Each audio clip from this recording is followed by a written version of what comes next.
Hi, Matt with eTrailer. Today we're going to be talking about the Thule OutPace bike rack on the back of our 2018 Acura MDX. Now this is going to be a great option for you if you're looking for a rack that's not only going to be compact on the back of your vehicle, but also in your garage, and it's going to be easy to use. So let's check it out. So the first thing I want to talk about is how our bike's interacting with your vehicle. So you can tell this is going to be your standard mountain bike with some wider handlebars, and if this is bouncing around on the road, we still got plenty of distance where we're not going to make contact with anything. Now we can't open up our hatch right now, but we can if I tilt this back. Now this is going to have a pretty decent weight capacity. This can hold your lighter e-bikes, so that's going to be pretty good. And this is nice that we can open up the hatch because this will allow us to get ready for our rides. We can grab our helmet, our shoes, or if we want to put away any groceries, we can do that too. And once we're done, put that back up and put this back into the seated position. All you have to do is push up on it until it clicks. Now, to take a closer look at it, I'm going to remove the bike. To do that, I'm going to come over here, move that out of my way. You'll notice this can actually go in the opposite direction to actually ratchet down or come off. So you can get a really good tight fit with this, especially since we have two of these. That's going to help out a lot. Same thing for the front side.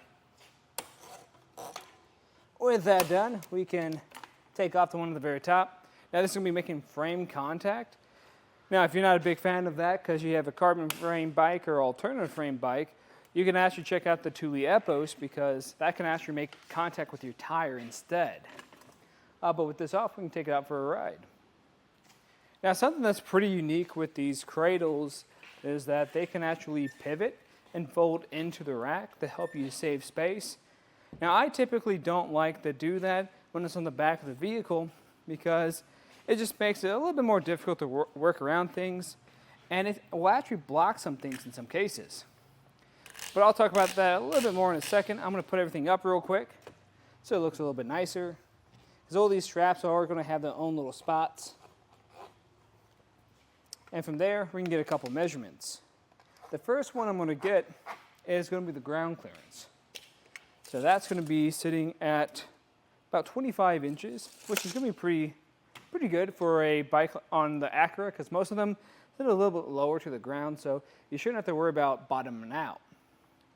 Now for the total distance it's going to sit away from a back bumper, that's going to be about 27 inches. So that's pretty good for a two bike rack. You might notice if you have two mountain bikes on here, it's a little bit tight, but you can still get them on. Now we can fold this up. And this is why I don't recommend folding these cradles in, because once we fold it up, we won't block as much here. But first I'm going to get a measurement. This is only going to be sitting at a little bit under 9 inches, which is really good for a two bike rack. But really the only thing we're blocking is a little bit of your license plate. You should still be able to see around it, and your backup camera is going to get caught up in this too. So I'd recommend probably sticking to your back window or your mirrors, but your taillights won't be obstructed at all. And the way this is going to install is we're going to have an anti-rattle device on the back of here. This is going to be built in. That's what I like about it. You don't have to worry about having any tools on hand. You just turn it and it tightens or loosens. It's going to have a lock core on it too for extra security. And then we're going to have an 1.25" shank that goes into our 2-inch hitch receiver. We have a 2-inch sleeve adapter on that to allow it to go into our 2-inch hitch. Now, you can take that off so you can go into an 1.25" receivers too. So it's going to be pretty versatile in that realm. And then I can take it off just by pulling on that hook. That's kind of how that hook operates. It's going to be built into the actual bike rack so it can go into those pin receivers. And we can actually save more space just by folding these cradles in now. And sometimes you might have to worry about these clamps. If you don't pull that strap in all the way, it might get caught. There we have it. You pull on this strap on the back of it, the one we used to tilt it back earlier. You fold up that shank, and there you have it. This can save you a ton of room. Now, in my opinion, I think this is going to be a great option for anyone who is trying to save space because it is going to be pretty light, so you can take it in and out of your receiver, no problem.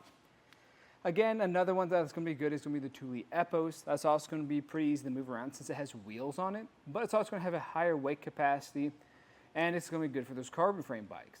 but it will be a little bit heavier and a little bit larger. So if you're trying to save space or carry more of a wide range of bikes, it's going to depend on you. Now, of course, if you guys have any questions, let us know here at eTrailer. And again, I'm Matt, and thanks for watching.